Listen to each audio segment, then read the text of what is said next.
Shalom à tous et à nouveau bienvenue dans Saint-Éché et Vaudit, ce programme dans lequel nous exhortons les hommes et les femmes à être d'un même sentiment dans le Seigneur. C'est une joie d'être à nouveau avec vous en ce deuxième semestre de l'année. Nous sommes à nouveau avec notre intervenante principale, Pasteur Béatrice. Bonjour, Pasteur Béatrice. Bonjour, pasteur. Comment est-ce que vous allez? Très bien. Alors, la dernière fois, on a parlé du clash maman-pasteur, pasteur-maman. Avant qu'on rentre dans le sujet du jour, est-ce que vous avez un petit mot à dire à nouveau par rapport à cela? Un petit mot, j'ai eu pas mal de retours Mhm. suite à cette émission et beaucoup de femmes et de jeunes filles qui me disaient que le Seigneur leur avait vraiment parlé Amen. au travers de cette émission par Amen. rapport à leur appel, par rapport vraiment... Et en tout cas, c'est pour cela qu'on fait cette émission. Amen, effectivement. L'occasion pour moi de rappeler effectivement que oui, nous parlons de certaines histoires, quelquefois certains détails peuvent paraître drôles et tout ça, mais l'objectif, bien entendu, est d'exhorter les hommes et les femmes à être d'un même sentiment dans le Seigneur. Alors, dos au mur, ou du moins dos au mur, c'est l'histoire que nous allons suivre aujourd'hui. Nous allons suivre le témoignage de Joseph et Marie, et nous allons nous retrouver pour la suite.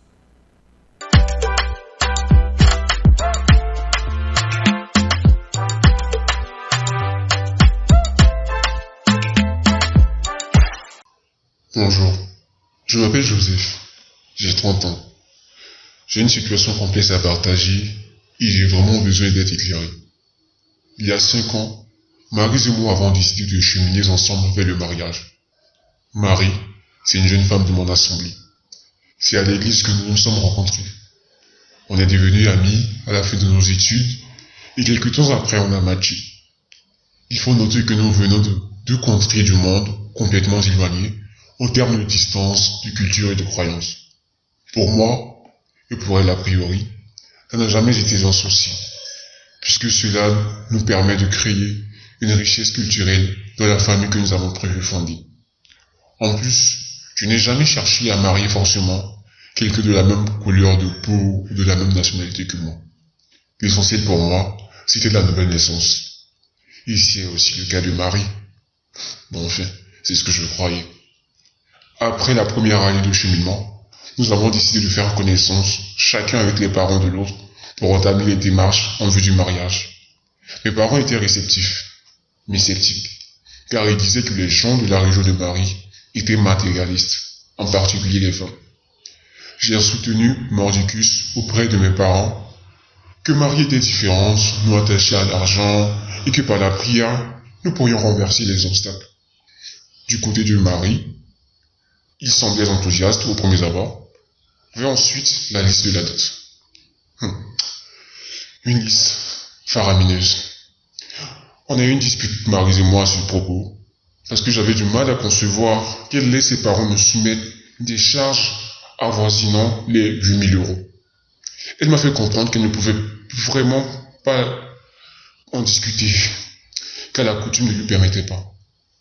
Moi, c'était louche pour moi, car moi, je pouvais tout à fait discuter avec mes parents, leur faire part de mon point de vue et les amener à me rejoindre.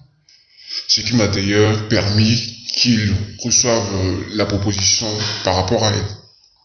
Je commençais à douter d'elle et à croire que mes parents... J'ai commencé à croire ce que mes parents me disaient.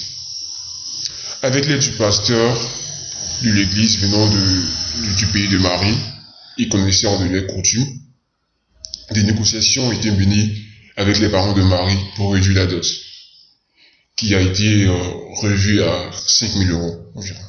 Bon, c'était toujours plus par rapport à ce qu'on demandait de mon pays, mais c'était quand même assez raisonnable. Nous en étions alors à 2 ans de relation, et j'avais la possibilité dans mes prévisions de réunir la somme avec mes parents dans l'année suivante. Les échéances étaient donc prévues au bout des 6 mois suivants. Nous n'étions pas toutefois à la fin de nos surprises. Tout à coup, Marie m'informa que ses parents voulaient absolument qu'elle fasse le doctorat avant de se marier. Nous avons déjà abordé le sujet du doctorat précédemment. Elle voulait le faire, mais je l'avais convaincu d'attendre pour le fait après le mariage. Là, elle me balançait à la figure qu'elle voulait également le faire et qu'il serait bien, pour éviter de frustrer les parents, de le faire maintenant, car elle ne voulait pas se marier sans l'accord de ses parents. Ça m'a beaucoup fait de mal, mais je me suis plié, puisque je l'aimais, en réalité. Mes parents ont eu aussi du mal à la digérer, mais j'ai réussi à les faire comprendre. Doctorat obtenu, nous étions enfin prêts à nous marier. Nous nous sommes rendus au pays de Marie. Mes parents, quelques-uns que moi.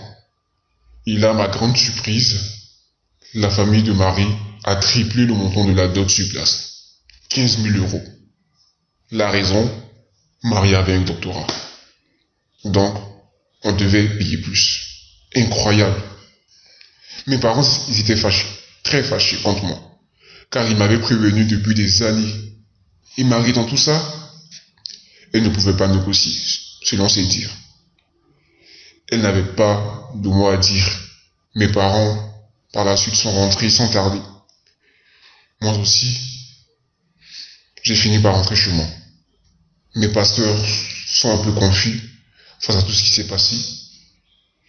J'ai décidé par la suite de faire une pause avec Marie et j'envisage sérieusement de rompre, car je ne vois plus d'issue favorable dans cette relation. Elle trouve que je ne comprends pas sa situation, sa position, et que j'essaie de la forcer à se marier hors de la volonté de ses parents. Bonjour, je suis Marie, j'ai 29 ans. Je suis dans la tourmente car aux portes de mariage, je vois beaucoup de troubles. Tout a commencé il y a 6 ans. J'ai rencontré le frère Joseph à l'église. On a commencé une amitié et je suis tombée amoureuse. C'est vraiment un frère bien en tout point. Un bon frère, spirituel et frais. 1 an après notre rencontre, il m'a déclaré ses sentiments et son désir de cheminer avec moi en vue du mariage, ce que j'attendais de tout mon cœur. Après 1 an de relation, nous avons trouvé que nous étions en phase et avons décidé d'affronter les parents. Il faut noter que j'avais le projet de me lancer dans une thèse de doctorat et Joseph m'a conseillé d'attendre après le mariage, chose que j'ai acceptée, mais à vrai dire, il me l'a imposé, plus ou moins, me faisant comprendre que je devrais suivre sa vision et qu'il n'était pas contre le doctorat, mais plutôt en faveur d'un autre timing. Bref, nous avons fait connaissance avec les parents. Nous sommes de 2 régions du monde différentes. Le père de Joseph était aimable, mais sa mère était un peu froide quand même. Joseph ne faisait que me dire que tout allait bien, mais je sentais bien dans les échanges qu'il y avait un malaise. Mes parents ont au contraire tout de suite accepté Joseph. Ils ont communiqué la liste de la dot, une liste normale, en tout cas de là où je viens. Joseph et sa famille trouvaient que c'était trop. Moi, je ne pouvais pas vraiment négocier avec mes parents vu que la femme, et en particulier la jeune fille, n'a pas le droit de parole dans toutes les affaires coutumières. Bref, 1 an s'est écoulé et avec l'aide d'un de nos pasteurs, mes parents ont revu le montant à la baisse, mais en émettant des réserves. Moi, je n'étais pas en phase avec le fait d'entrer dans le mariage avec mes parents frustrés. Mais bon, plus tard, mes parents ont présenté le désir de me voir faire le doctorat avant de me marier, me rappelant les grands projets que je fondais à ce propos. J'en ai parlé à Joseph, mais il a été un peu réceptif. Je l'ai mal pris car il semblait enclin à se mettre du côté de ses parents et à refuser les exigences des miens. Je lui ai fait comprendre que je ne voulais pas m'opposer à mes parents et qu'on devrait attendre. Malgré lui, il a accepté. J'ai obtenu mon doctorat par la grâce de Dieu et l'heure était venue de me marier. Arrivée sur place, mes parents ont triplé le montant de la dot. J'étais désagréablement surprise car je n'étais pas informée. Mais je ne pouvais rien dire. Par ailleurs, les parents de Joseph sont sortis de leur gants, ont traité mes parents de matérialistes. Subtilement, mais c'était ça. Ça se voyait qu'ils étaient contre depuis le début. Joseph ne m'a pas défendu auprès de sa famille. Ils sont finalement partis. Quand nous nous sommes retrouvés dans notre pays de résidence, Joseph s'était braqué.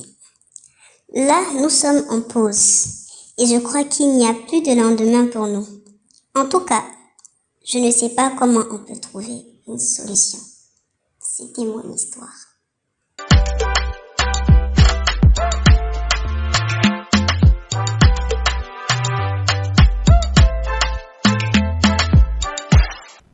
Dot au mur, ou devrais-je dire dos au mur, Joseph et Marie. Alors, pasteur, dans la Bible, Joseph a failli rompre avec Marie. Oui. Dans ce cas-là, finalement, bon, il n'y a pas encore de rupture, mais on n'en est pas loin. On n'en est pas loin. Alors, le premier aspect de cette histoire que je voudrais qu'on aborde, c'est, dans un premier temps, la gestion des parents. Alors, on voit que dans le cas de Joseph, les parents n'étaient pas très enclins à accepter Marie à cause de sa nationalité. La première question que je voudrais poser, sachant que vous aussi vous êtes mère, est-ce qu'il y a des critères pour lesquels un parent devrait refuser le conjoint que son enfant lui propose? Et dans le cas où ce critère-là n'est, on va dire ça comme ça, n'est pas le bon, quelle attitude devrait adopter l'enfant? Alors, on voit que les parents peuvent avoir des critères, et puis même les enfants, hein, des critères qui ne tiennent pas la route, entre guillemets. Moi, je pars toujours du principe que les parents, ils veulent le bien, vraiment le bien de leur enfant. Et c'est vrai qu'ils vont faire part de leur appréhension et ils ne seront pas, en tout cas, on voit dans le cas de cette histoire, ils ont fait part de leurs doutes, mais ils n'ont pas mis de veto. Et je crois que c'est vraiment l'attitude à avoir, c'est-à-dire qu'on peut effectivement faire part de certaines inquiétudes. Il ne faut pas oublier que nos parents ont aussi l'expérience, ils connaissent vraiment, ils sont aussi passés par là, ils ont une expérience, ils veulent notre bien, en tout cas dans la plupart des cas, ils veulent notre bien et qu'ils peuvent soulever certains critères pour nous, on ne voit pas forcément où est le problème, mais ils ont une expérience où ils ont connu des histoires, peut-être pas personnellement, où ils savent que cela a été un problème et ils veulent protéger leur enfant. Et ça, c'est tout à fait normal. Et je trouve qu'un parent qui est complètement indifférent par rapport, quand son enfant vient lui parler du mariage, lui présente, là, c'est quand même inquiétant. Mais qu'il puisse émettre son avis, je pense que c'est important. Après, voilà, c'est pas forcément un critère, il y a des doutes, c'est pas forcément un critère bloquant. Après, un critère bloquant, où ça va être un peu compliqué, c'est si c'est une famille chrétienne et que l'enfant vient présenter quelqu'un qui n'est pas chrétien. Là encore, le parent pourra mettre son veto, dire, voilà, essayer de raisonner l'enfant. Et c'est vrai que là, c'est quand même assez compliqué. Quand on parle d'une autre ethnie, d'une autre culture, là encore, on peut gérer. Mais c'est vrai que quelqu'un qui n'est pas chrétien ou quelqu'un, on connaît cette personne, on a eu des échos par rapport à cette personne, on sait que c'est quelqu'un qui a enchaîné des relations, quelqu'un de pas très sérieux, qui a eu des démêlés avec la justice. Donc c'est vrai qu'on peut se retrouver devant ce cas où le parent aura vraiment à essayer à raisonner l'enfant. Mais après, on aura l'occasion, je pense, d'en discuter, mais c'est tout à fait normal, en tout cas, que je trouve qu'un parent puisse émettre son avis. Et du coup, quand un parent émet un avis négatif ou des réserves, que devrait être l'attitude de l'enfant? Est-ce qu'il faudrait aller au clash ou dire, par exemple, c'est ma décision, quel que soit ce que vous en pensez, voilà comment je vois les choses, ou bien qu'est-ce que justement l'enfant qui est justement censé être en âge de se marier et de décider pour lui-même, que devrait-il faire? Alors, surtout pas le clash. Ok. Parce que ce n'est pas bien de se marier sans l'accord de ses parents. Waouh. Donc, Même quand on est chrétien. Même quand on est chrétien, Ok. et même si les parents ne sont pas chrétiens. Ok. Je pense qu'il y a des cas vraiment extrêmes où on se marie sans l'accord des parents, mais ça doit être vraiment très très rare. Ok. Vraiment très très rare. Mais ce n'est pas bien. Ce n'est pas bien, et c'est vrai que quand la Bible nous dit d'honorer nos parents, dans Éphésiens 6 au verset 2, on nous dit d'honorer les parents pour que nous puissions être, nous en tant qu'enfants, heureux. Amen. Et l'honneur passe par là aussi, de pouvoir, en fait, de pouvoir se marier sans le consentement des parents. On est un peu dans une forme de déshonneur. C'est vraiment pas intéressant. C'est vraiment pas intéressant. Donc, je pense qu'il ne faut pas aller au clash. Okay. Ça c'est clair. Et puis, il faut comprendre aussi les inquiétudes des parents. Parce que les enfants ont tendance à dire, oui, c'est ma vie, je suis majeur, c'est pas toi qui te marie. Effectivement, non. Le parent a déjà fait sa vie.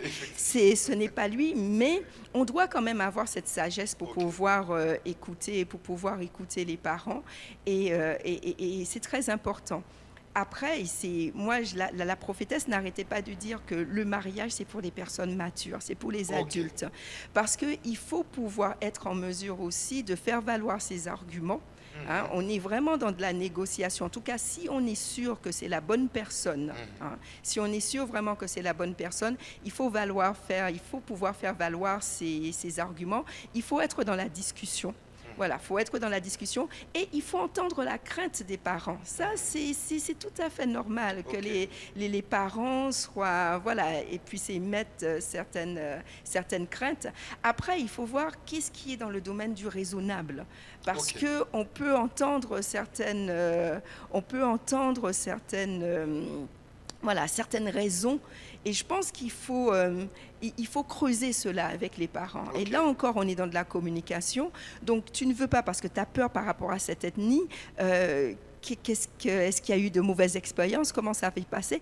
Et c'est le moment, justement, pour montrer aux parents qu'on est mature. Parce que je pense que si on est effectivement mature, qu'on amène les arguments, ça va rassurer le parent. Mais si effectivement le parent sent que ce n'est pas clair, que c'est une décision prise comme ça, c'est pas forcément réfléchi, que les choses n'ont pas été discutées, qu'on n'entend pas, on veut pas écouter les craintes des parents, là il y aura un blocage.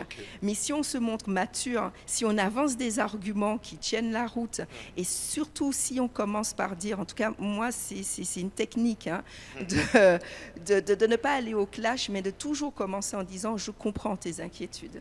En tout cas, je comprends tes inquiétudes et on va en parler. On va vraiment en parler. Et prendre en considération ce qui est dit et puis pouvoir amener les arguments. D'accord.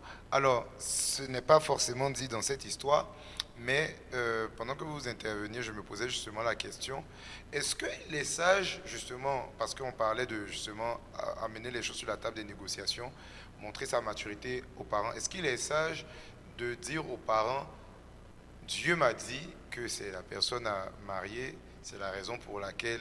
Alors, il faut pas que ce soit le seul argument. D'accord. Mais si les parents sont chrétiens, c'est quelque chose qu'on peut avancer. Et c'est vrai que j'ai beaucoup relu le Genèse 24, parce que je trouve que vraiment ça illustre et je trouve que c'est très contemporain en fait. C'est vrai qu'on peut penser que c'est vieux jeu, mais je trouve qu'on apprend beaucoup. Donc Genèse 24, c'est le serviteur d'Abraham qui va chercher Rebecca. Et quand j'ai pris le temps de relire cette histoire, justement, il y a Laban, donc le frère de Rebecca et le père Bethuel, le père de Rebecca, qui disent que si cette affaire vient de l'Éternel, nous, on n'a rien à dire. Et ça a été leur réponse. Il n'y a pas eu de blocage. Si ça vient de l'Éternel, donc nous, on n'a rien à dire si ce n'est en bien ou en mal. Donc, je pense que si effectivement les parents sont chrétiens, c'est quelque chose qu'on va amener, mais ce ne sera pas la seule raison aussi. Et si les parents ne sont pas chrétiens, c'est vrai qu'il ne suffit pas de leur dire simplement, voilà, le Seigneur m'a dit, donc ce sera comme ça. Hein, donc je pense qu'il faut aussi beaucoup de sagesse et de diplomatie. D'accord. Alors, on reviendra sur les parents un peu vers la fin, parce qu'on voit que le dénouement de l'histoire, ils ont eu quand même une certaine responsabilité là-dessus.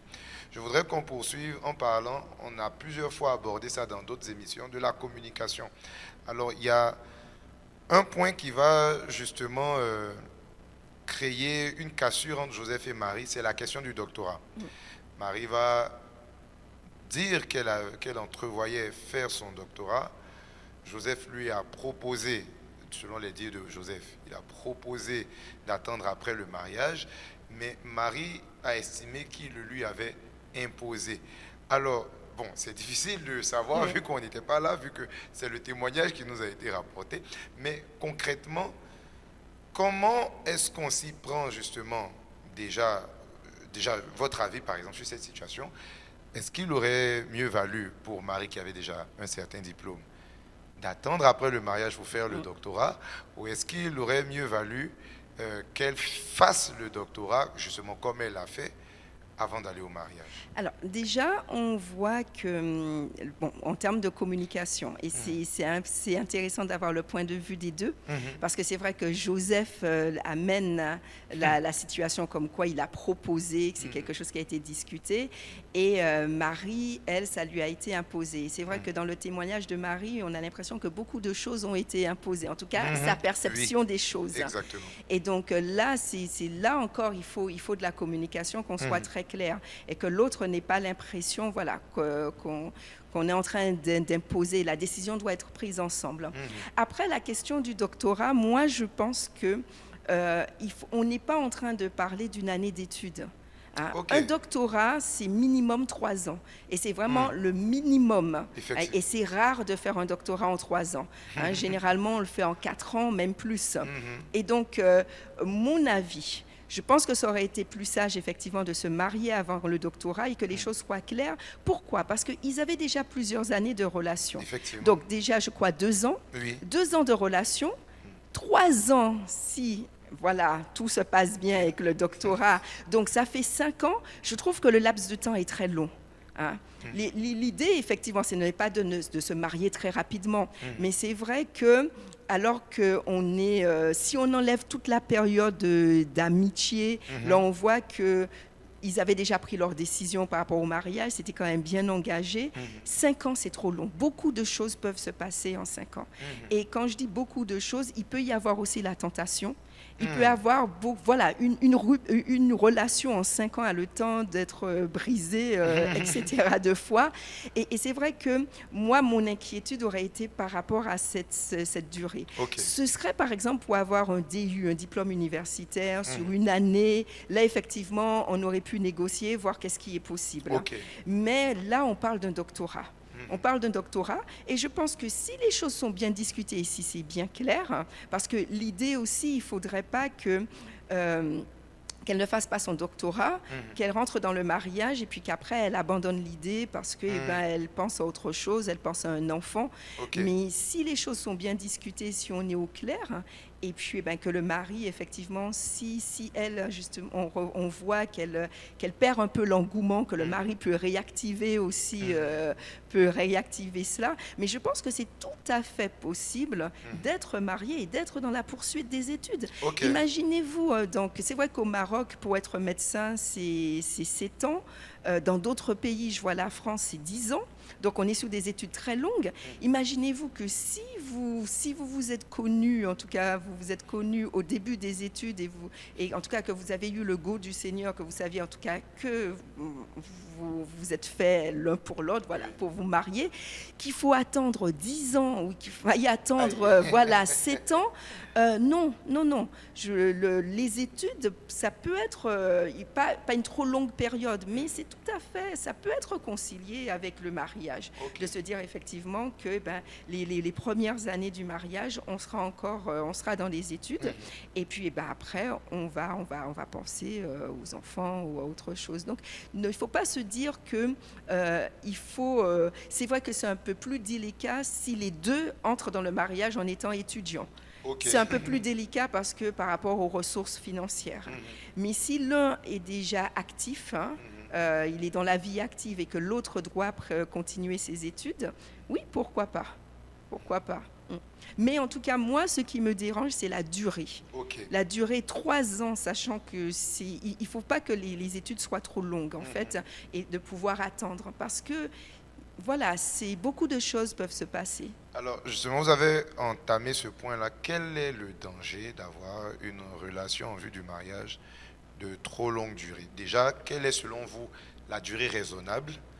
Et quel est le danger d'excéder cette durée raisonnable? Je pense 2 ans, 3 ans. En tout cas, une fois que les choses sont quand même assez sont bien engagées, je pense que ce n'est pas la peine de faire durer les choses très très longtemps. Surtout s'il y a eu une amitié aussi qui a précédé cette relation, ce n'est pas la peine de faire durer trop longtemps, de se dire bon, il faut qu'on puisse se connaître parfaitement. Non, on ne se connaîtra pas parfaitement.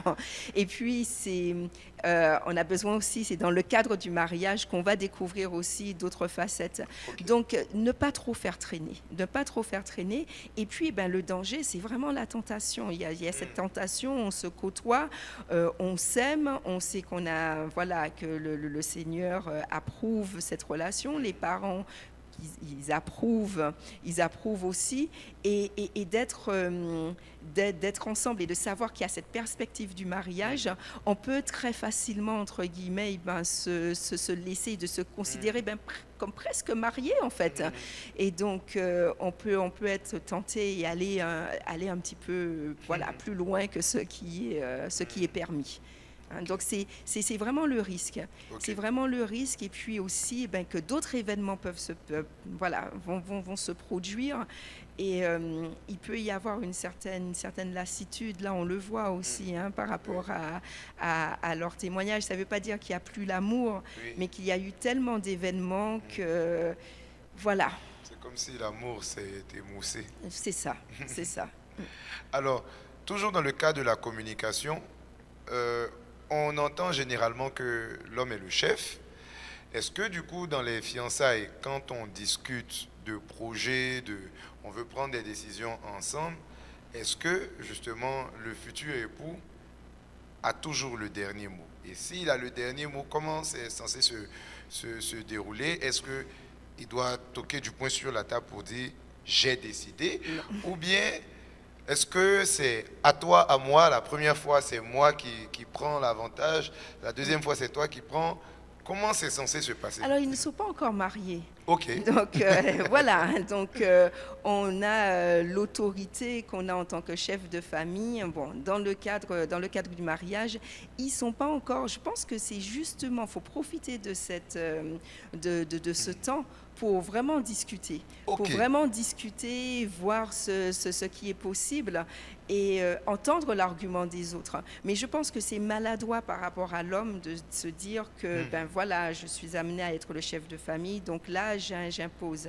Et là, ça peut effectivement, ça peut être problématique, parce que ça peut des fiançailles peuvent se rompre à cause de cela aussi, où il n'y a pas vraiment de discussion, où on a quelqu'un d'assez autoritaire qui va imposer ses décisions. Là, je pense qu'il faut en discuter, et quelque chose qui n'a peut-être pas été fait dans leur cas, dans le cas de Joseph et Marie, quand on a l'impression qu'on nous impose quelque chose, d'en discuter. Parce que peut-être que lui, Joseph, il n'avait pas du tout cette impression. Il a avancé ses arguments, il lui a dit, ce serait préférable, voilà. Et Marie, peut-être de bonne foi, n'a pas du tout perçu les choses comme ça, et elle avait l'impression qu'on lui imposait. Donc, il faut en discuter justement, et de dire ce que l'on ressent. de dire que non, voilà, je ne suis pas d'accord. Et c'est vrai que si on n'arrive pas à se mettre d'accord sur certains points, ne pas hésiter à faire intervenir les personnes qui suivent la relation. Ça peut être des pasteurs ou qui suivent la relation et de pouvoir aussi en discuter. Alors, le point suivant que je voudrais qu'on aborde, c'est justement la dot. Sachant que le titre de l'émission, c'est justement dot au mur. La dot. Alors, déjà, est-ce que vous pouvez succinctement nous expliquer ce que c'est que la dot et même si peut-être pour certains ça paraît évident, est-ce que, bibliquement parlant, la dot c'est le mariage? Alors, comment ça se passe? Il faut savoir que c'est quelque chose, c'est au niveau des cultures aussi, Ok. parce que moi, je viens d'un environnement où on ne va pas parler de dot. Ok. Et on en parle dans la Bible. On en parle dans la Bible. J'ai cité le passage de Genèse 24, mais je me suis rendu compte que même le terme dot est mentionné dans la Bible. Donc, c'est quelque chose de biblique. C'est quelque chose de biblique, mais attention, on n'y pas, ça ne veut pas dire que parce qu'il n'y a pas de dot, qu'il y a un problème au niveau du mariage, puisque culturellement, moi je le vois en Occident, en tout cas en France, d'où je viens, il n'y a pas du tout il n'y a pas du tout la dot. Il n'y a pas du tout la dot.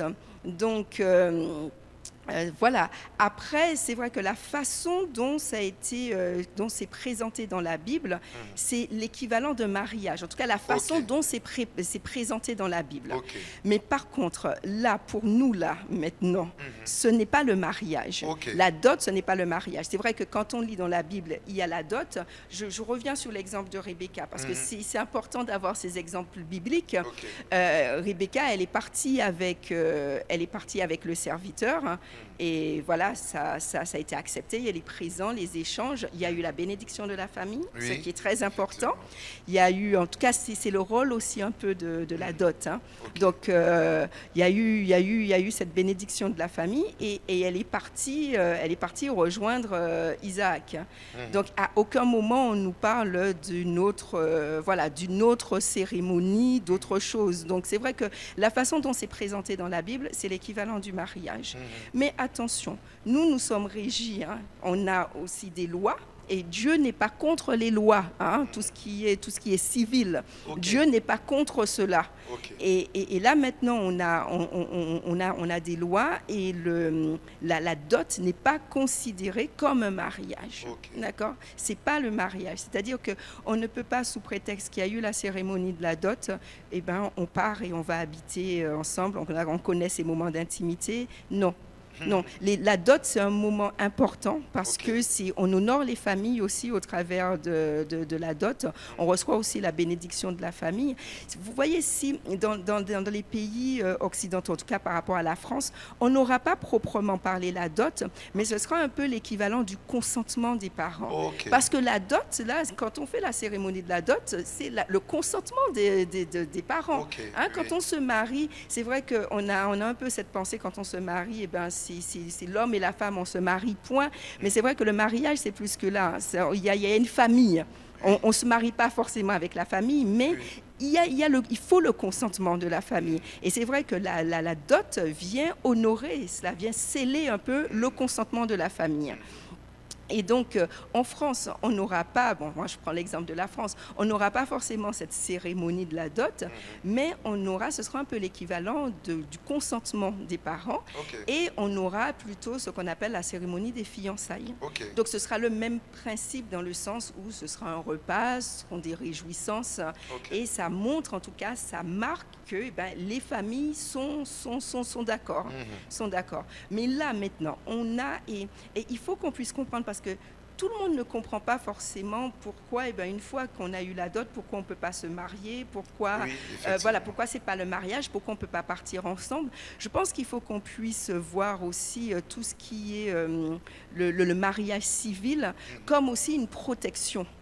C'est vraiment une forme de protection. Je me dis qu'on se marie, il y a le mariage, la famille, on honore la famille, il y a l'État. Et puis, il y a aussi la bénédiction au niveau de l'Église. Et je crois que les trois sont importants. Les trois sont importants et le mariage civil va permettre, parce que comme il y a des lois, il y a des lois dans les pays et que le mariage coutumier n'est pas reconnu. C'est-à-dire que peut-être que ça va être reconnu au niveau des familles, on va le considérer qu'on est effectivement marié, mais au cas de problème, eh ben, aux yeux de la loi, on n'est pas marié. Et ça peut aller très loin. Imaginons que le mari décède, le mari entre guillemets, le conjoint décède, qu'il y ait des enfants, eh ben, la femme n'a aucune protection. Elle n'aura aucune protection. Tandis que s'il y a eu ce mariage civil, c'est vrai que la femme a elle aura une certaine protection par rapport... et il faut vraiment le voir comme ça aussi.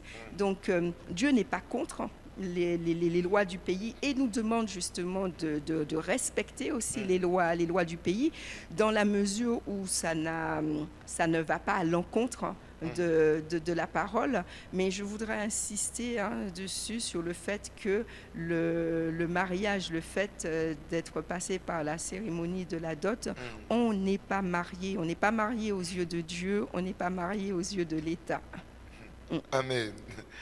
Alors, on a des montants, des montants quand même onéreux quand même. Donc, la première fois, la famille de Marie demande à ce que voilà, tout le nécessaire pour la dot s'élève à hauteur de 8 000 €. Il y a un peu une marge de négociation pour amener à 5 000 €. Après le doctorat, et sur place d'ailleurs. Alors là, vraiment. On a triplé.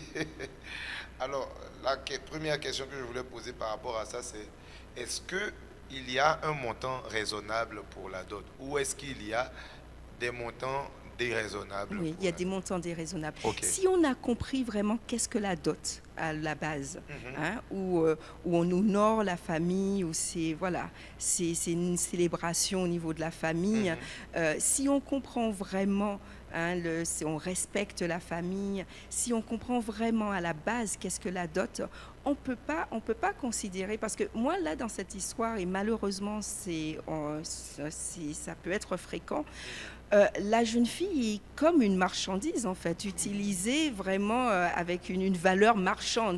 Et parce que voilà, elle a eu le doctorat, là on passe à 15 000. Et c'est vraiment, et je pense que en tant que femme, c'est assez dévalorisant. Et je pense que cela a vraiment été détourné. Parce que moi, certains témoignages que j'ai pu entendre, il y a des fois où ça reste très symbolique. Okay. Où ce qu'on va demander, c'est très symbolique parce que c'est beaucoup plus ce que ça signifie en fait. La cérémonie, on va davantage s'attacher dessus. Et donc, ça va être assez symbolique.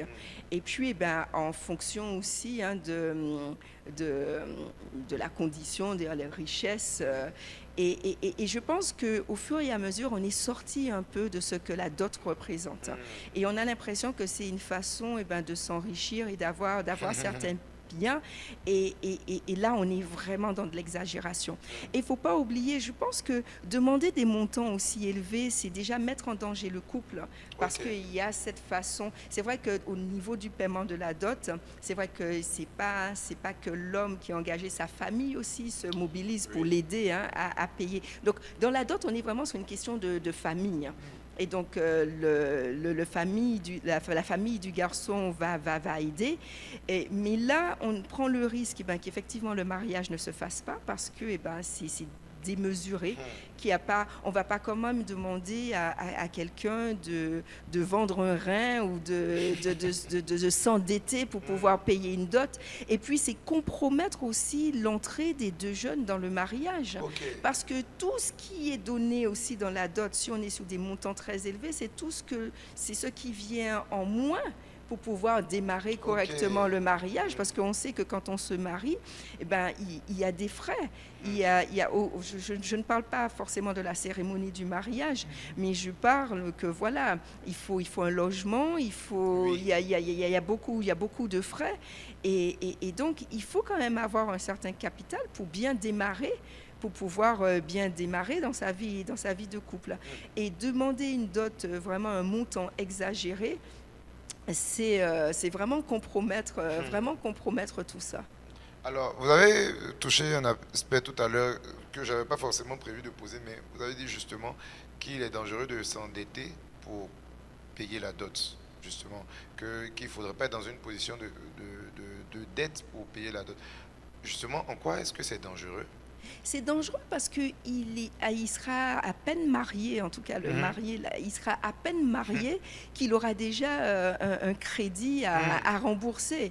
Et donc, un crédit à rembourser, c'est de l'argent en moins dans le foyer. Ok. C'est de l'argent en moins dans le foyer. Et c'est quand même dommage de débuter. Et puis, c'est quelque chose qui peut créer un peu d'amertume, je pense. Hein. Ok. C'est quelque chose qui peut créer de l'amertume.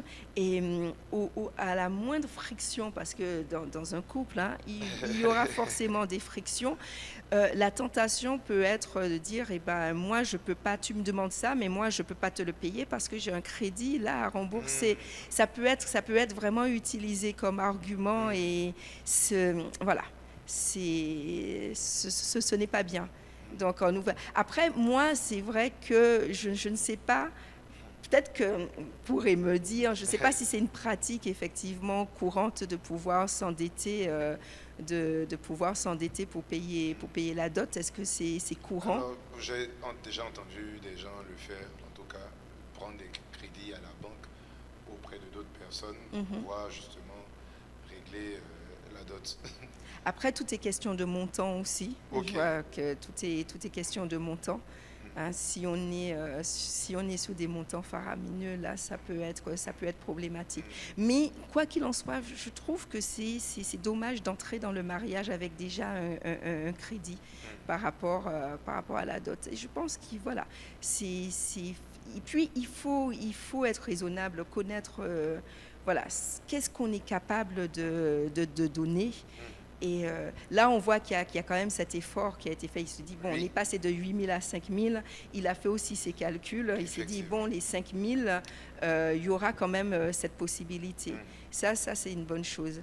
Et on voit, bon, je ne sais pas si c'est quelque chose qu'on sera amené à voir plus tard, mais c'est là qu'on voit que la jeune fille a un rôle à jouer aussi. Oui, et justement, c'est une bonne transition parce que quand la jeune fille reçoit le montant, qu'est-ce qu'elle est censée faire? Parce que dans le témoignage de Marie, elle nous dit que, bon, en fonction de sa culture, elle n'a pas vraiment la main pour négocier. Mais on voit que même s'il ne le verbalise pas, ça ne passe pas vraiment du côté de Joseph parce qu'il comptait quelque part sur elle pour incliner ses parents. Ce qui, bon, dans un certain sens, a quand même été fait du premier montant vers le second montant. Mais justement, si les parents ils exagèrent dans les dispositions de la dot, qu'est-ce que la jeune fille est censée faire? La jeune fille, elle doit en parler. Vraiment, elle doit en parler. Et c'est là qu'on voit aussi la maturité. On voit aussi la maturité pour entrer dans le mariage. Il faut en parler. Il faut en parler. Et quand je vois toutes ces questions de dot, je pense qu'il ne faut pas attendre d'être confronté à cela pour commencer à prier par rapport. Je pense qu'on sait que cela peut être raison de friction, ça peut être très compliqué. Et je pense que dès qu'on a, en tout cas, on arrive à un âge ou à une situation où on envisage le mariage, il faut déjà commencer à prier par rapport à la dot, pour incliner le cœur. Moi, je me suis rendu compte, bon, dans ma petite expérience avec les témoignages que j'ai pu avoir, quand j'ai eu l'occasion d'en discuter, on trouve toujours au moins une personne dans la famille qui aura cette oreille, en tout cas qui va incliner un peu davantage l'oreille, où on va... L'idée, c'est pas d'aller non plus au clash avec toute la famille, avec les oncles, mais d'identifier la personne dans la famille qui peut entendre justement et qui peut comprendre. Et puis de préparer aussi les arguments pour. Et c'est là où on a vraiment un problème, c'est qu'on se rend compte que même si on est chrétien, les coutumes, la façon, les traditions restent très, très, très présentes. Et de se dire que, c'est ma culture et point. Non, la la culture ne doit pas prendre là, je ne parle pas de la dot. Hein. Ok. Je parle pas de la dot, qu'on s'entende bien. Ok. Je parle de quand Marie pouvait dire c'est la culture de demander des montants aussi Effectivement. élevés et de ne pas parler. Hein, d'accord. C'est facile, entre guillemets, de se réfugier un peu derrière ça et de se dire, voilà, c'est la culture, et puis, ben voilà. Et je trouve que c'est assez flagrant et c'est dommage, où même en tant que chrétien, on laisse la tradition, la culture vraiment gérer dès qu'il question. Et j'ai l'impression que c'est encore plus flagrant dans le cas du mariage, où on peut être chrétien, on peut être vraiment voilà, engagé, mais dès qu'il s'agira de mariage, eh ben, voilà, la culture fait surface. Peut-être que pour autre chose, on sera amené effectivement à parler, à défendre sa position, mais dès que c'est le mariage, on a l'impression que eh ben, la culture, la tradition est élevée au-dessus de tout, et de se dire qu'on peut pas négocier. Je pense vraiment que la jeune fille, elle doit prier par rapport à ça, vraiment, parce qu'il faut aussi une certaine sagesse, prier pour le cœur des personnes qui sont à même à prendre cette décision, et puis identifier justement la personne qui sera plus encline à négocier. Mais il faut faire quelque chose. Il faut faire quelque chose, parce que c'est très difficile, et puis c'est son mariage quand même qui est en jeu, mine de rien. C'est son mariage. C'est son mariage, et donc ce n'est pas qu'au futur marié de faire des efforts, et en tout cas dans cette affaire, le futur marié ne sera pas forcément entendu. C'est vraiment à la jeune fille d'en parler. Ok. Alors, ici, il a été, oui, question d'un montant qui était quand même élevé, mais il arrive des situations où, dans le cas de la dot aussi, il y a des pratiques, particulièrement pour nous qui sommes chrétiens, des pratiques qui semblent aller à l'encontre de la foi. Dans ce genre de circonstances, qu'est-ce qu'on fait? Est-ce que c'est aux jeunes futurs mariés de dire non, moi je suis chrétien, je ne peux pas me soumettre à ça? Est-ce que c'est sa bien-aimée qui doit faire ce pas vis-à-vis des parents? Et qu'est-ce qu'on fait si les parents restent de marbre et disent c'est la tradition, soit vous vous y pliez, soit on ne fait pas de cérémonie? Alors, c'est compliqué. Déjà, ils doivent en parler entre eux, en tout cas les deux. Les familles aussi peuvent en parler. Hein. Je pense que les familles, les parents, hein, les deux peuvent en parler. Après, qu'est-ce qui peut être à l'encontre? Je sais que par rapport à la dot, il peut y avoir des animaux aussi qui sont donnés dans la dot. Si c'est fait dans le cas où voilà, il y a un animal, on le tue, et puis ça permet, parce que la cérémonie de la dot, il y a les festivités, il y a le repas. On sait combien c'est important, hein, le repas. Tout à fait. Voilà, donc si ça entre dans le cadre du repas, voilà. Il n'y a pas de souci. Mais si c'est un animal qu'on va tuer et qu'il y a toutes sortes de sacrifices, je pense qu'il faut vraiment indiquer le malaise par rapport à ça. Alors, j'entendais une fois j'ai entendu quelqu'un qui disait, je ne sais pas, mais qui disait que c'est pour cela que la bénédiction à l'église intervient à la fin, pour pouvoir couvrir justement tout ce qui a été fait. Parce qu'on voit effectivement que c'est la bénédiction à l'église qui intervient à la fin, et que ça permet une certaine couverture. Du moins, je pense que ça marche si c'est quelque chose, si ça a été fait à notre insu, ou c'est quelque chose où on ne savait pas qu'il y aurait eu, ça a été fait à notre insu, ok. Après, si on sait vraiment qu'il y aura des sacrifices, qu'il y a certaines pratiques, certaines choses qui seront faites, je pense qu'il faut vraiment en parler. Il faut vraiment en parler. Après, c'est délicat, effectivement, si on se dit qu'il n'y aura pas de mariage. Je pense que, faut savoir, je pense que dès le départ, il faut savoir dans quelle famille on rentre. Et que si on sait qu'il y a de telles pratiques, si c'est une famille animiste où il y a de telles pratiques, je pense que même avant d'aller plus loin, il faut beaucoup prier par rapport à ça. Amen. Alors, on va rentrer dans le dernier aspect de cet échange, c'est justement ce qui s'est passé quand la dot a été littéralement triplée. Alors on voit que les parents de Joseph, déjà ils avaient du mal avec le montant, même quand il a été revu à la baisse. Mais ils ont quand même accepté. Et Moi, franchement, je veux vraiment saluer. C'est-à-dire qu'ils avaient du mal. Hein. Ils avaient du mal, mais je pense, voilà, ils ont compris le mariage de leur fils. Ils ont quand même accepté et de se dire, bon, voilà, on fait. Ok, et donc, il y avait aussi quelques appréhensions par rapport à la nationalité.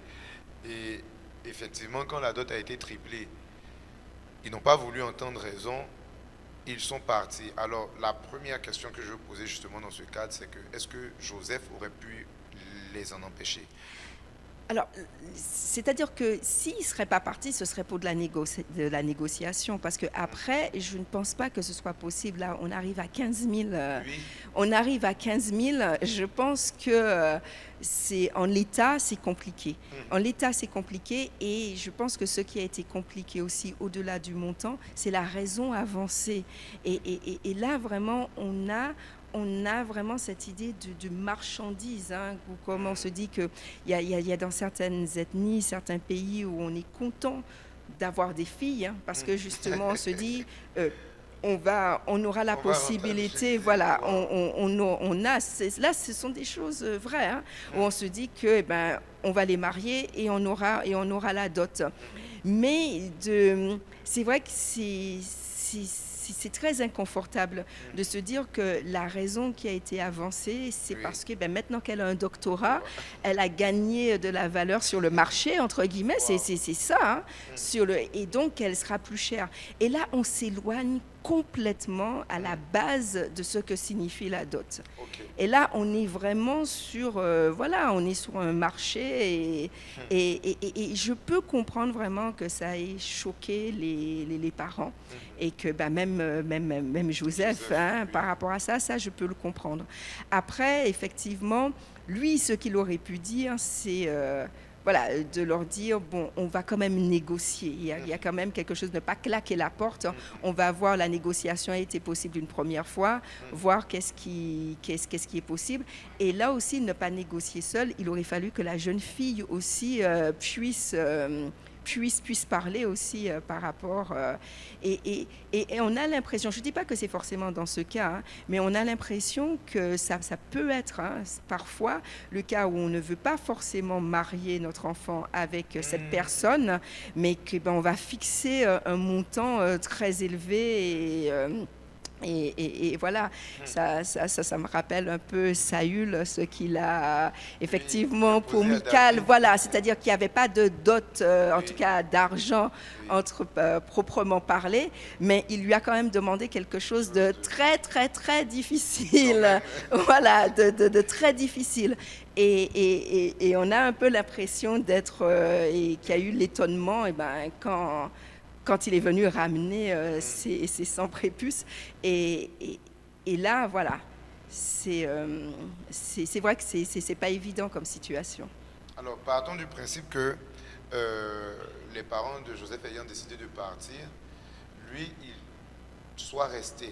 Quelle aurait été l'attitude justement adoptée? Parce que bon, là, lui aussi, il les a suivis, il est parti. Est-ce qu'il fallait justement négocier avec sa bien-aimée? Bon, là, on va dire, c'est une dot, bon, en tout cas dans un premier temps un peu avortée. Quelle aurait été la meilleure attitude? Oui, il aurait fallu qu'ils puissent en discuter. Ça, c'est sûr qu'ils puissent en discuter, qu'ils puissent avoir, parce que c'est vrai que elle a souvent dit oui, mais c'est dans la culture. Donc, et la première fois, elle dit que le montant de 8 000 est effectivement dans les standards. Voilà. Mais là, on est à 15 000. On est le double, pratiquement le double. Et c'est de voir, et je pense que c'est quelque chose aussi, Joseph, ça a été compliqué de se sentir, je pense qu'il s'est senti seul en fait. Qu'il s'est senti seul dans cette affaire parce qu'il n'y avait pas vraiment, la jeune fille n'avait pas forcément envie de se confronter aux parents. Il y a ça aussi, hein, de se dire que voilà, je veux pas me confronter, hein, je veux pas avoir de problème. Et c'est un manque de maturité aussi, ça. Wow. Et donc, je pense que c'est ça. Parce que c'est pas la peine d'entamer des négociations avec la famille si déjà, eux deux, ils ne sont pas d'accord. C'est-à-dire, Ok. si la jeune fille elle-même, elle ne voit pas, effectivement, elle trouve le montant élevé, mais en se disant, bon, voilà, moi j'aurais été à la place de Joseph, je crois que j'aurais posé clairement la question, je lui ai dit, est-ce que tu veux vraiment te marier? Est-ce que tu veux toujours Ok. te marier? Parce que c'est de dire que simplement c'est la tradition, c'est ainsi, mais d'exposer, de lui dire, là concrètement, 15 000, c'est pas possible. Quand même. C'est pas possible, c'est pas possible. Soit ça repousse le mariage, alors sachant qu'il avait déjà été repoussé parce qu'on Oui. avait déjà un doctorat qui est passé par là, donc il avait déjà été repoussé et c'est le temps de pouvoir réunir cette somme, donc repousser encore le mariage. Et c'est compliqué. En tout cas, malheureusement, en tout cas par rapport à leur situation telle qu'elle est, c'est compliqué d'envisager une suite. Oui, et justement, c'est là que je voulais en arriver. Ils sont en pause. Qu'est-ce qu'il conviendrait de faire? Est-ce que on reprend la relation? Est-ce qu'on rompt définitivement? Et si jamais on décide de continuer, comment c'est censé se passer? Parce que j'imagine que déjà, il y a quand même un gros travail que Joseph devrait faire par la suite s'ils acceptent de continuer, de convaincre à nouveau Tout ses à parents. fait, de convaincre et puis De- même lui, hein, parce que je pense qu'il y a quelque chose vis-à-vis de Lui, sa bien-aimée, il y a quand il même y a du quelque chose, ressentiment. voilà, il y a du ressentiment. S'il décide de reprendre la relation, on est d'accord qu'il reprenne avec l'objectif du mariage. Ok. Or, si cette question n'est pas réglée, on ne peut pas, du moins, ça va être difficile d'envisager le mariage. Ok. Donc, on reprend la relation si on a vraiment discuté, si on est d'accord et on se dit, bon, là, on va rentrer dans les négociations. Là, on reprend. Mais s'il y a un blocage, s'il y a vraiment un blocage de part et d'autre, ça ne sert à rien de reprendre la relation. En tout Ok. cas, on perd du temps, en fait. Il y a déjà beaucoup de Ok. temps de perdu et là, on perd encore du temps. On reprend la relation, mais un objectif, le mariage, et le point de blocage du mariage, il faut qu'on puisse le régler. Il faut vraiment qu'on puisse le régler. Parce que c'est très difficile. C'est vrai que la dot, on est sur le consentement de la famille. C'est très difficile de se marier sans le consentement de sa famille. C'est très, très difficile. Je disais qu'il peut y avoir des cas, mais ça reste vraiment l'exception. Et je pense que même au niveau de l'Église ne marie pas s'il n'y a pas le consentement de la famille. Hein. Ok. Donc, en tout cas, je sais que dans certaines églises, c'est vraiment acté. Hein. C'est Ok. vraiment dit, hein, clairement que s'il n'y a pas le consentement de la famille, on ne marie pas. Ok. Hein. Donc, que le consentement soit là, au niveau de la dot ou si c'est de d'autres cultures, mais qu'on puisse avoir vraiment le consentement. L'Église, c'est très difficile. Du moins, l'Église ne peut pas unir et bénir un couple dont les parents se sont opposés. Et c'est très compliqué. Et même pour les mariés, c'est quelque chose, c'est assez délicat quand même de se marier et de savoir que les parents s'opposent. Et je reviens encore sur ce passage où quand on dit que si on veut, d'Éphésiens 6, si on veut être heureux, on doit honorer les parents. Et j'ai déjà eu des témoignages aussi de voilà, où on s'est marié contre l'avis des parents et là le mariage ça a été très très très compliqué. Je dis pas c'est comme si c'est une malédiction en fait qui a attiré, mais il faut faire attention. Il faut vraiment faire attention avec ça. C'est important d'avoir le consentement des parents. Amen. Alors, en partant du principe que Marie réalise que de son côté, ça n'a quand même pas été bien géré, qu'est-ce qu'elle devrait faire pour reconquérir le cœur de son bien-aimé? Alors déjà, de montrer qu'elle va tout faire pour pouvoir arranger la situation par rapport à ses parents. J'ai envie de dire, de mouiller un peu la chemise, c'est-à-dire de prendre, voilà, d'aborder cette confrontation, de pouvoir en discuter. Et je pense que Joseph, il attend que ça, en fait, il attendait que ça, parce que c'est difficile de se retrouver dans la situation où on te dit tu choisis tes parents ou moi. Wow. C'est très compliqué. Mais et ça aurait été très maladroit pour Joseph de la confronter, de lui Ok. dire c'est tes parents ou moi. Ok. Hein, parce qu'il aurait pu le dire. Parce que justement, j'allais poser cette question par la suite. Est-ce que ça aurait justement été sage qu'il Non, lui dise... non, ça aurait pas du tout été sage de le faire. Mais par contre, je pense qu'il attendait justement qu'elle puisse faire ce pas. Ok. Qu'elle puisse faire ce pas, c'est difficile. Je peux comprendre que ce soit difficile au niveau de sa famille, mais qu'elle fasse des efforts, en tout cas qu'elle fasse ce qui est possible, qu'elle fasse ce qui est possible, qu'il puisse prier par rapport à ça. Et je pense que ce qui l'a un peu dérangé, c'est qu'il avait l'impression qu'au niveau de sa bien-aimée, que rien n'était fait, quoi. Oui. C'est voilà, je ne veux pas froisser les parents, c'est comme ça dans la culture. Et à juste raison, il aurait pu se poser la question, mais est-ce qu'elle veut vraiment se marier? Est-ce que c'est toujours d'actualité? Parce que au final, et qu'elle puisse comprendre aussi. Et je pense que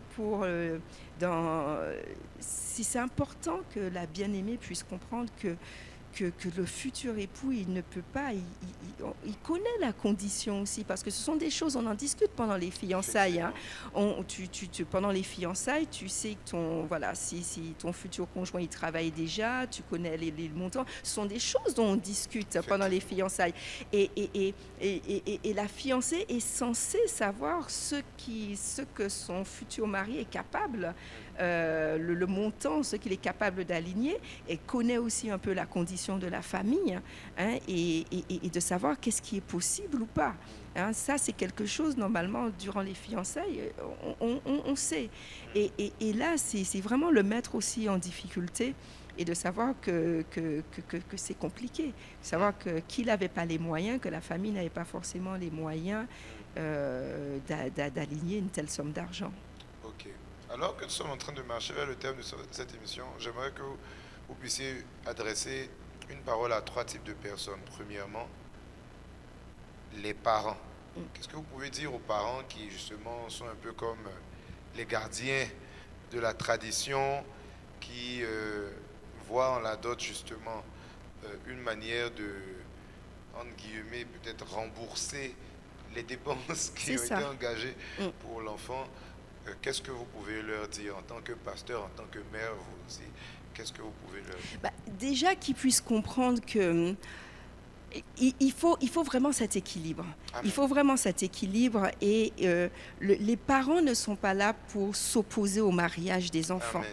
Et voilà, c'est vraiment important. Et je renvoie vraiment à ce passage de Genèse 24, parce que j'ai trouvé que c'était très sage dans la gestion, où lorsque le serviteur a voulu partir dès le lendemain avec Rebecca, la famille a dit on va la consulter.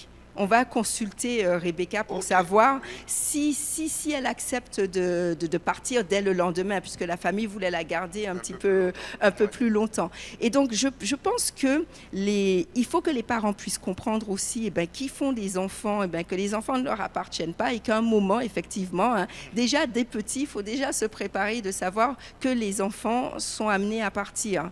Je peux comprendre que le parent veuille le meilleur pour ses enfants, mais je pense qu'il faut quand même une certaine flexibilité. L'objectif, quand on a son enfant qui veut se marier, c'est pas de mettre un conflit, en fait, d'apporter un conflit et de se disputer avec son enfant. Et je pense qu'il faut...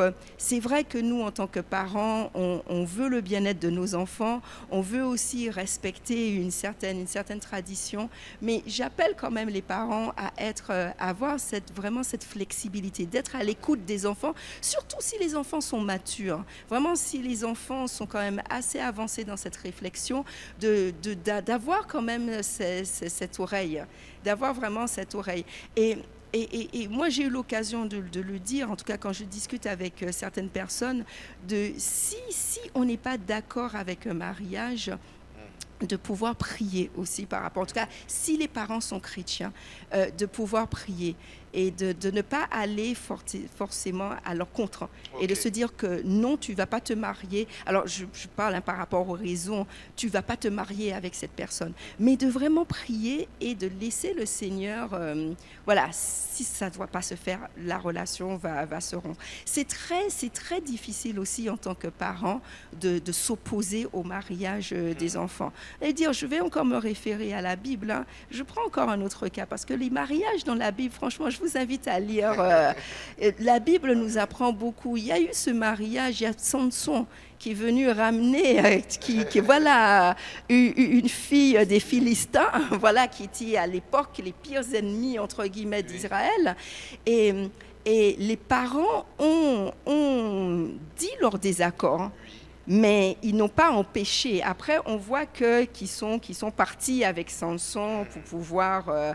mais ils ont dit leur désaccord. Si je veux ramener ça maintenant, hein, à quelque chose de plus contemporain, c'est de se dire que on va prier, on va donner le désaccord. Là, on va parler.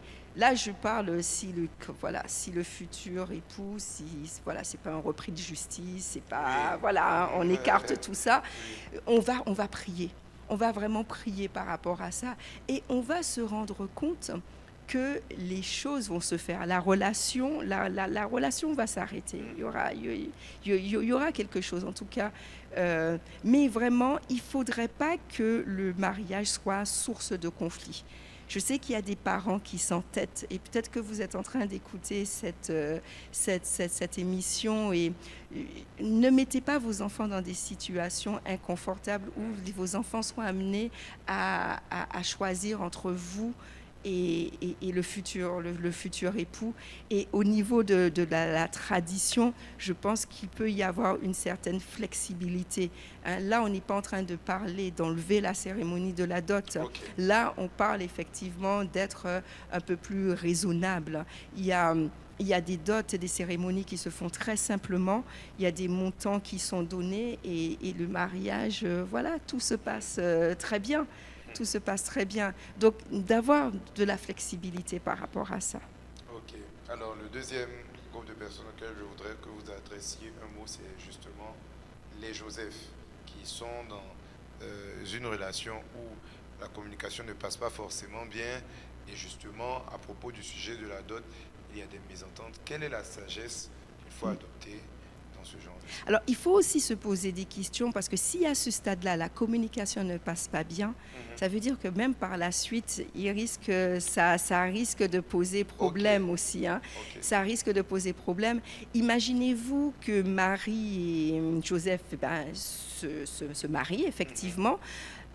Et que la famille de Marie est toujours ramenée, voilà, parce qu'on voit par rapport à son attitude, et là où maintenant ils sont mariés, et que tout le temps Marie dit oui, mais mes parents ne sont pas d'accord avec ça, ils aiment pas ça, et de ramener toujours voilà, la famille dans le mariage. Donc je pense déjà que l'attitude de la jeune fille dans ces situations, ça doit déjà un peu interpeller. Ça doit déjà un peu interpeller. Et pour les Joseph, vraiment, je pense que c'est important de remettre les choses à plat. De remettre les choses à plat. C'est vrai que c'est toujours très douloureux de rompre des fiançailles, mais vaut mieux le faire maintenant. Hein. Ok. Vaut mieux rompre les fiançailles que de se retrouver, de se marier et de se retrouver dans une situation très difficile. Donc je pense que pour les Joseph, de remettre la situation, vraiment de tout remettre à plat, Ok. et de vraiment discuter, de lui dire, voilà, qu'est-ce qu'on fait, et toi, qu'est-ce que tu veux? Parce que tu sais pertinemment que moi, j'ai pas la possibilité. Oui. J'ai pas cette possibilité. Donc, voilà, de remettre à plat. C'est toujours douloureux, hein, de rompre des fiançailles, mais j'ai envie de dire que ce n'est pas la fin du monde. Hein. Je pense que plusieurs ont eu à connaître où on a dû mettre fin à une relation.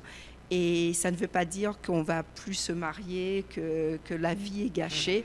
Non, pas du tout. Ça permet d'éviter certains problèmes. Et il y aura la possibilité, il y aura quelqu'un d'autre. Donc, il ne faut pas toujours s'accrocher.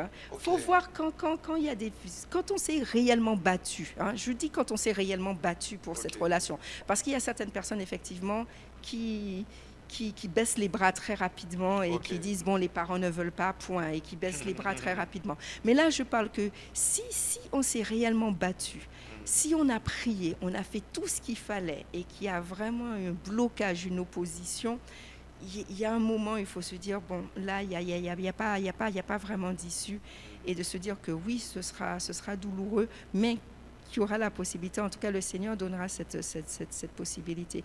Mais je trouve en tout cas dans cette histoire que Joseph il a eu l'attitude, il a eu vraiment cette attitude. Et donc le dernier groupe de personnes auxquelles j'aimerais que vous adressiez un mot, c'est justement les maris qui